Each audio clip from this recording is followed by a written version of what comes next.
신약성경 84쪽에 있는 마가복음 15장 42절에서 47절까지 말씀. 길지 않으니까 한 목소리로 합독합니다.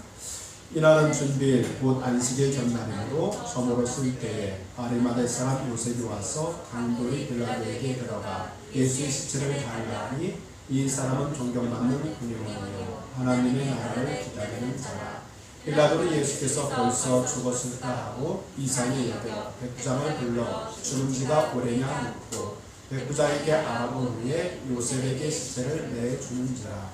요셉이 생각으로 싸서 예수를 썰었다. 그것으로 싸서 바위속에 을 넣어두고 돌을 굴려 무덤문에 놓음에 막달라 마리아와 요셉 어머니 마리아가 예수 본 것을 보다. 저도 이제는 연식이 좀 돼가지고 90년대 대학을 다녔는데 옛날 60년대, 70년대, 80년대 때 대학을 다닌 분들은 사실 학교가 굉장히 엉망이었습니다. 심한 경우는 교문이 학교 다니는 동안에 몇 번 옮겨가는 것도 있고, 아니 교문은 없고 이제 교문 터져. 뭐 정원도 없고 별 볼 일 없었죠.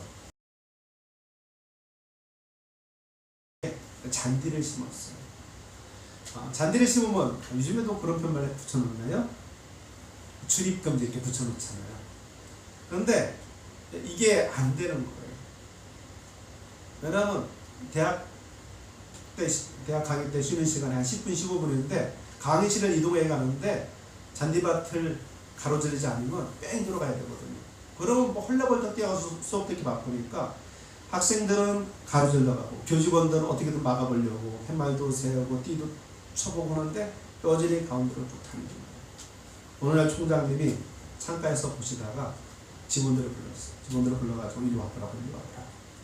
그러면서 한 얘기가 잔디밭 한가운데에 차라리 길을 놓아놓는 거예요. 교직원들이 눈이 휘둥그레지는데 그러면 학생들도 빨리 가서 좋고 그리고 잔디도 성안에다 낫지 않는다. 자, 이게 뭡니까? 관점의 차이죠. 여기는 절대 들어가면 안 돼. 사실 우리가 그런 고정관념에 굉장히 많이 사로잡혀 있거든요. 특별히 나이를 먹을수록 더 심해지죠. 어느 랍비가 있었는데요. 이 랍비는 늘 제자들을 모아놓고 탈무드를 가르칩니다. 근데 어느 날 제자가 이 랍비에게 와서 묻는 겁니다. 랍비요, 탈무드를 읽으면서 담배를 피우면 안 될까요? 당연히 뭐라고 대답을 했을까요? 랍비가 안 돼, 이놈아.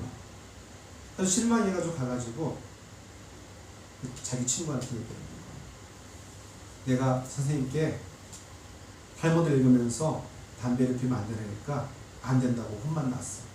그러다 그 친구가 얘기하는 겁니다. 이 바보야, 말을 잘해야지. 내가 기다려봐. 그러더니 딱 가가지고 선생님 담배를 피우면서도 탈무드를 읽어야 되죠? 뭐라고 대답해요? 당연하지. 읽어야지. 이게 뭐냐? 결국 관점의 차이라는 거죠. 내가 주보에 올려놓은 글 보셨나요 혹시? 유부녀들이 말하는 남자의 단점. 결혼 전에는 장점인 줄 아는데 살다 보니까 이것이 장점인 거야. 첫 번째 거만 읽어볼게요. 친구 많고 한딸하고 인간관계가 넓고 마당발이다. 야, 내 남자친구가 참 대인관계가 원만하고 뭔가 한 힘을 할 것 같아. 근데 결혼하고 보니까 뭐였어요? 일주일에 5일은 술 먹고 늦게 들어오고 맨날 친구들 만나러 나가는 거예요. 그럴 수 있죠. 반대로 건너뛰어서 유부녀들이 말하는 남자의 장점. 결혼 전에는 단점인 줄 아는. 자, 1번만 봅니다. 역시 내성적이고 친구가 별로 없다. 사람 사귈 줄 몰라. 그런데 결혼하고 보니까 뭐예요? 회사 끝나고 무조건 어디 오는 거예요? 집에 오는 거예요. 오직 뭐밖에 몰라요? 가족밖에 몰라요. 이게 뭐냐? 결국은 관점의 차이라는 거죠. 똑같은 상황을 어떻게 보냐에 따라서 우리의 사회는 완전히 달라질 수가 있습니다. 요즘처럼 이념이 첨예하게 대립하고 이런 경우가 없는데 그것은 교회에서도 마찬가지일 수 있습니다. 그런데 교회에서 예수님의 십자가 외에는 우리가 목숨 걸고 싸울 일이 없다는 겁니다. 너그럽게 품고 너그럽게 용서하며 한 사람을 살아갈 수 있기를 바랍니다. 자, 지난주에 이어서 마가복음 15장인데요. 예수님이 십자가에서 숨을 거두시는 일에 대해서 마가가 굉장히 치밀하게 기록을 했다고 했습니다. 그래서 몇 시간씩 잘라서 3시간씩 잘라서 설명을 했다고 했죠. 자, 15장 42절 말씀입니다. 이날은 준비 곧 안식일 전날이므로 저물었을 때에. 자, 안식일이 요즘으로 치면 언제죠? 요일로? 토요일입니다. 그래서 안식교인들은 토요일날 예배를 드리죠. 근데 사실은 저것도 잘못된 거예요. 왜냐하면 정확히 안식으로 언제 시작돼요? 우리 식으로 얘기하면 금요일날 해가 지면 그때부터 안식일이에요. 그럼 그때 모여서 예배를 드리죠. 여하튼 그러면 주님은 언제 부활하셨어요? 안식 후 첫날, 즉 요즘 우리 식으로 얘기하면 주일날, 일요일날이죠. 그럼 예수님이 십자가에 달리신 날은 언제입니까? 우리 식으로 금요일인 거죠. 자, 유대인들은 해가 저문 것을 하루의 시작으로 봤다. 이것이 핵심입니다. 자, 여기서 저물었을 때 그랬는데 저물었을 때라는 것은 예수님이 몇 시에 십자가에 달리시죠? 지난 시간에 살펴봤을 때 9시에 십자가에 달리셨습니다. 그리고 3시간 후에 정오부터, 정오는 원래 해가 가장 밝은 시간인데 그때부터 3시간 동안 온 땅을 어둠으로 덮으셨다고 했죠. 아들을 십자가에 달 수밖에 없는 하나님의 마음을 표현한 것일 거라고 했습니다. 그래서 오후 3시쯤 예수님이 숨을 거두시죠. 그리고 그 이후부터 저녁 6시 사이를 얘기하는 것이 바로 저물었을 때입니다. 자, 그때 누가 나타납니까? 자, 43절 말씀 시작. 아리마대 사람 요셉이 와서 당돌이 빌라도에게 들어가 예수의 시체를 달라 하니 이 사람은 존경받는 공무원이요 하나님의 나라를 기다리는 자라. 자, 성경을 읽다 보면 헷갈리는 게 똑같은 일이 굉장히 많아요. 그죠? 요셉만 해도 한둘이 아니잖아요. 요한만 해도 한둘이 아니고요. 그래서 처음 예수 믿고 나서 이게 침례 요한인지 사도 요한인지 헷갈려요. 예수님이 12 제자 가운데도 야고보가 둘이나 있잖아요. 헷갈립니다. 왜 헷갈려요? 우리는 뭐가 있어요? 성이 있는데 여기는 성이 없습니다. 자, 그러면 아리마대 사람 요셉이면 아리마대 사람은 뭐예요? 지명이죠. 이 아리마대는 예루살렘으로부터 35km 정도 떨어져 있는 곳입니다. 여기서 포천 정도 되는 거죠. 이 아리마대 사람 중 가운데 사실 더 유명한 사람은 따로 있어요. 구약 시대에는 라마다임 소금이라고 불렀는데 사무엘 선지자의 고향이 아리마대입니다. 자, 다시 말해서 결론적으로 아리마대 사람 요셉은 고향이 아리마대인 요셉을 얘기하는 거죠. 이 요셉이 총독인 빌라도를 찾아가서 당돌이 예수님의 시체를 달라고 부탁합니다. 그러니까 당돌이니까 우리 어감상 좋아요, 안 좋아요? 좀 약간 좀 거시기 하죠. 용감이라는 표현이 더 적절한 해석입니다. 이 아리마대 요셉은 존경받는 공회원, 요즘 우리식으로 얘기하면 군의원, 국회의원 정도 되는 거죠. 그리고 하나님의 나라를 기다리는 자였습니다. 복음서 중에서 제일 먼저 기록된 복음서가 마가복음이었죠. 마가복음 기자, 이 마가 요한이 놓친 부분을 다른 사복음서에서는 기록하고 있는데 먼저 요한복음을 봅니다. 요한복음 19장 38절 시작. 아리마대 사람 요셉은 예수의 제자이나 유대인이 두려워 그것을 숨기더니 이후에 빌라도에게 예수의 시체를 가져가기를 구하매 빌라도가 허락하는지라 이에 와서 예수의 시체를 가져가니라. 자, 저기서 제가 뭘 놓쳤다고 얘기를 한 걸까요? 예수님의 제자. 그는 공회의라면서 예수님의 제자였습니다. 그런데 공회의원, 우리식으로 국회의원은 국회의원은 지금도 우리나라에 많은 특권이 있잖아요. 기득권층입니다. 갖은 특권을 누리고 있는 사람입니다. 그런데 만약 그가 십자가에서 달리신 예수님의 제자라는 사실이 밝혀지면 엄청난 불이익을 당하죠. 엄청난 불이익이 아니라 아예 모든 것이 다 잃어버리는 거죠. 유대교로부터 출교를 당하고 모든 것을 박탈당한 그런 위기가 있는 겁니다. 그래서 그는 자신의 신분을 어떻게 했어요? 숨깁니다. 자, 누가복음 23장 50절 52절 말씀입니다. 공회의원으로 선하고 의로운 요셉이라 하는 사람이 있으니 그들의 교류와 행사에 찬성하지 아니한 자라. 그는 유대인의 동네 아리마대 사람이요 하나님의 나라를 기다리는 자라. 자, 누가복음에서 이 요셉은 선하고 의로운 요셉이라고 이야기를 합니다. 그런데 가장 핵심적인 포인트가 뭐라는 것이요? 그들의 결의와 행사에 찬성하지 아니하였다.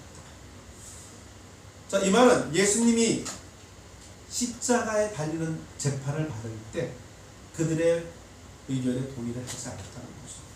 근데 원래 사내들인 공유에서 사람을 죽일 때는 100% 만장일치로 결정을 해야 됩니다. 근데 그것에 찬성하지 않은 거예요. 그래서 사내들인 공유에는 여러 가지 물어볼 때 불법이라는 거죠. 자, 이 아리마대 요셉은 비록 유대인들이 두려워 그리고 자신의 모든 것이 있는 것이 두려워서 자신의 신분을 숨겼지만 예수님을 십자가 못 박는 일에는 찬성할 수가 없었습니다. 자, 마지막으로 마태복음의 말씀입니다. 시작. 저물었을 때 아리마대의 부자 요셉이라 하는 사람이 왔으니 그도 예수의 제자라. 빌라도에게 가서 예수의 시체를 달라 하니 이에 빌라도가 믿으라 명령하거늘. 자, 예수님이 십자가에 달리기 전에 아리마대 요셉은 아닌 걸 알면서도 그것을 말하지 못했습니다. 나서지 못했습니다. 어쩌면 우리의 모습일 수도 있습니다. 내가 예수 믿는데 터밍아웃 하지 않고 숨어서 믿는 모습이죠. 그런데 그런 아리마대 요셉이 예수님의 십자가 죽음을 보고는 바뀌죠. 달라집니다. 돌아와서 예수님의 제자라 그 사실을 숨기는 모습은 온데간데 없고 적극적으로 또 용기 있게 예수님의 시체를 달라고 요구합니다. 이렇게 예수님의 죽음은 사람들을 바꿔놓습니다. 지난 시간에는 마지막 부분에 누구의 고백을 들었습니까? 백부장. 로마 백부장이 뭐라고 얘기했어요? 이는 진실로 하나님의 아들이다.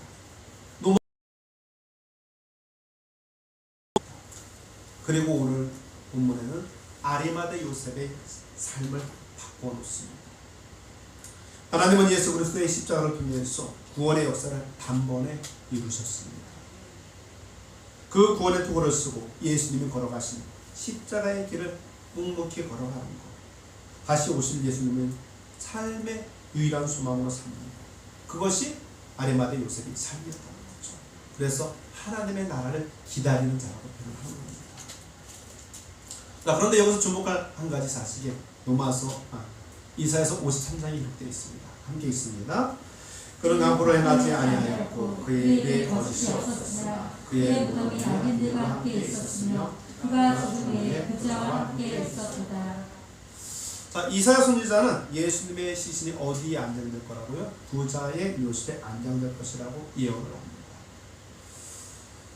근데 저 말은 사실 시대적 상황으로 굉장히 이루어질 수 없는 거의 제로에 가까운 그런 예언입니다.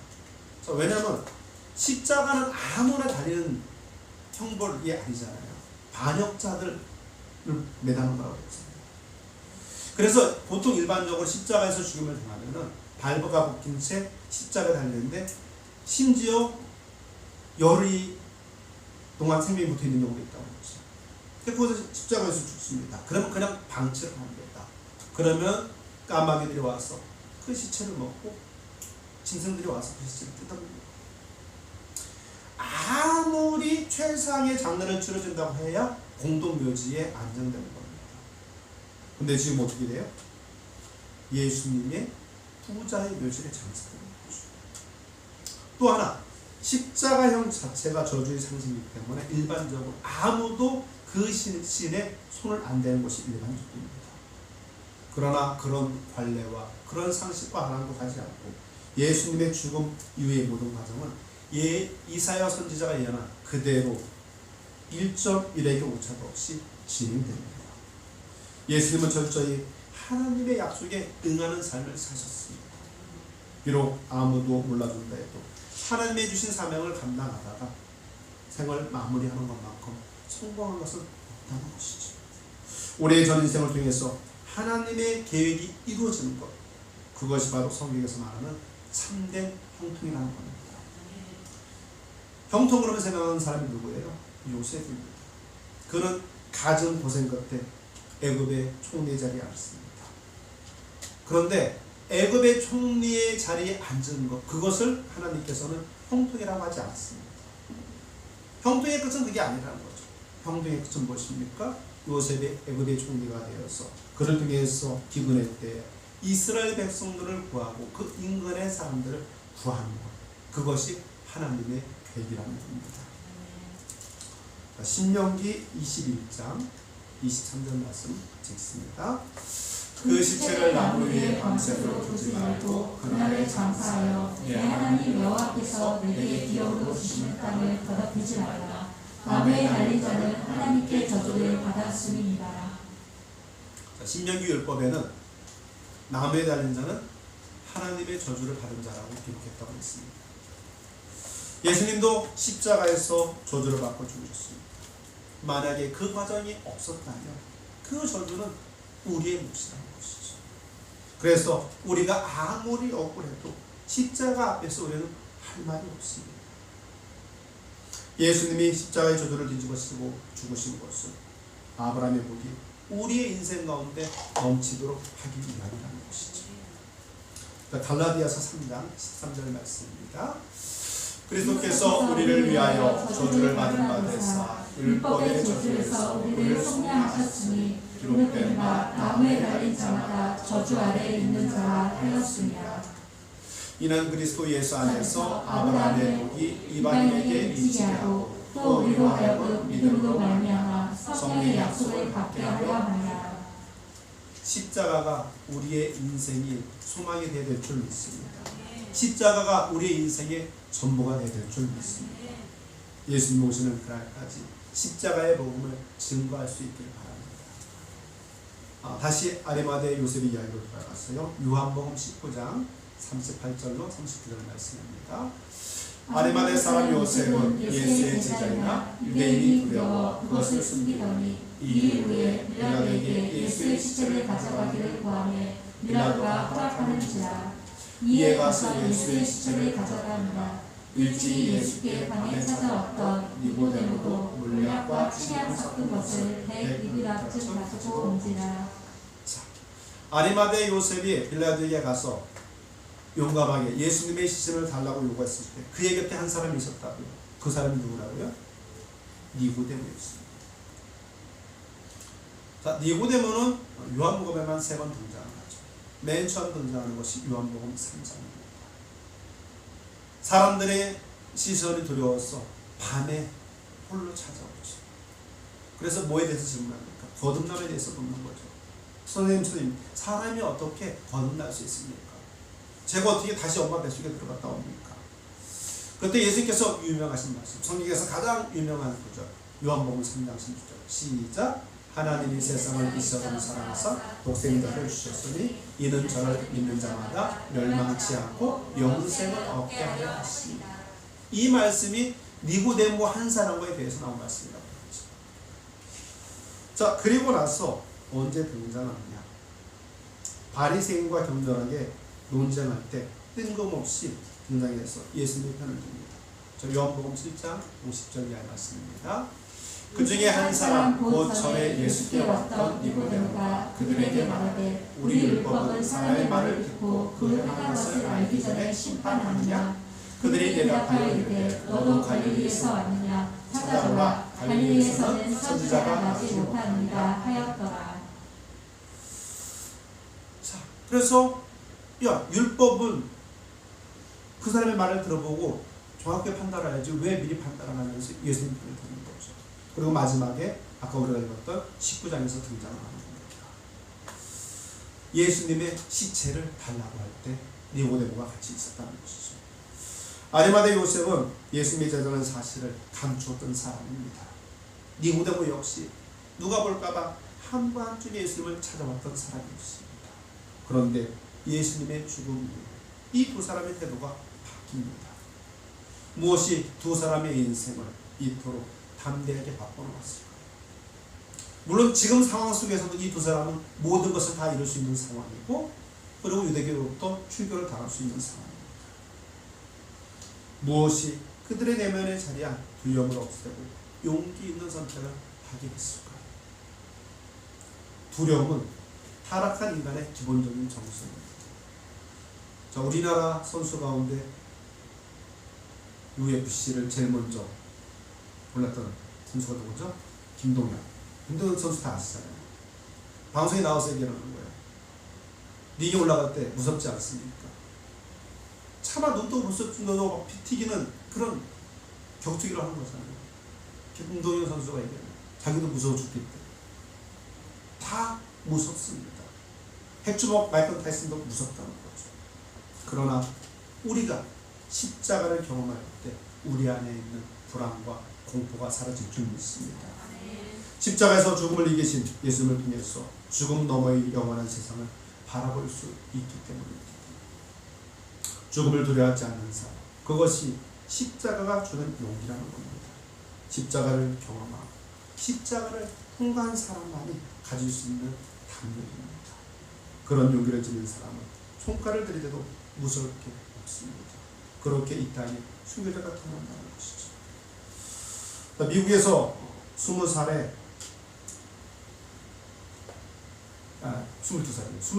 아름다운 저음을 가진, 마치 우리 식으로는 함석헌 선생님 같은 소리를 가진 한 청년이 있었습니다. 그 당시에는 매스미디어가 그렇게 발전하지 않은 시대에도 불구하고 선풍적인 인기를 끌었어요. 그래서 미국의 최고의 큰 방송사인 MBC 방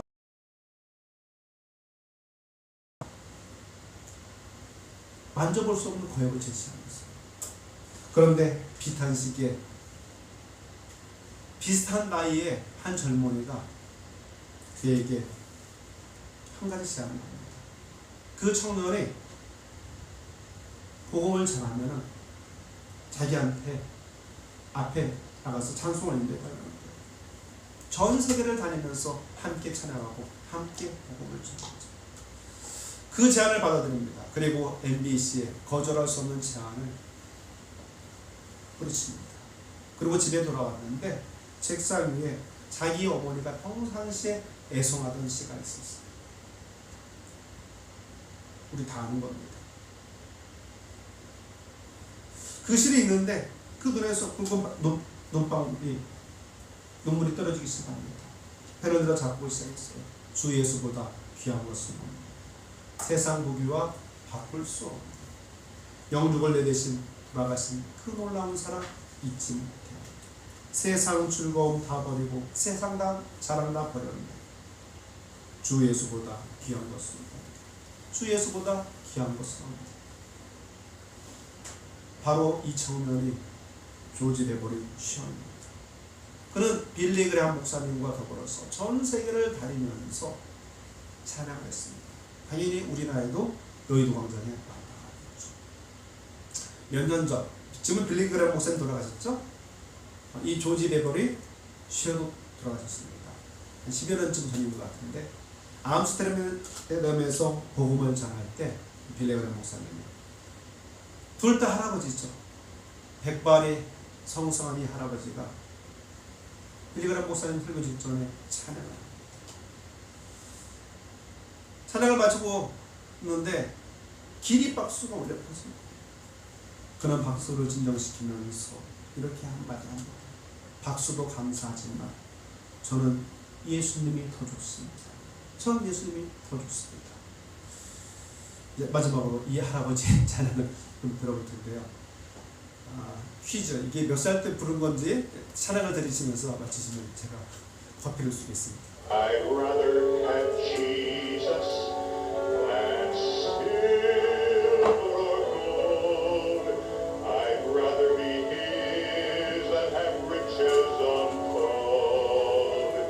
I'd rather have Jesus than houses or lands.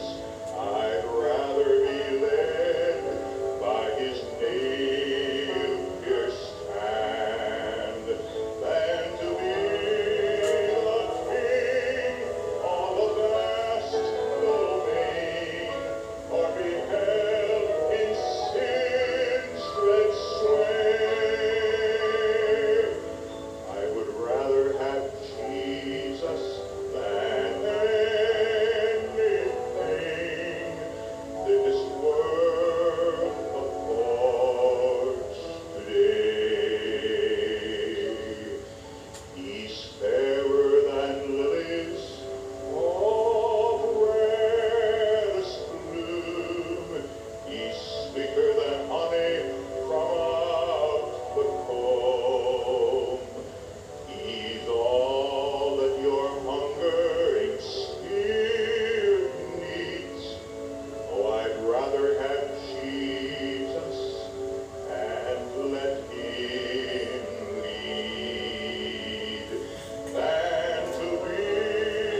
몇 살이 있었을까요?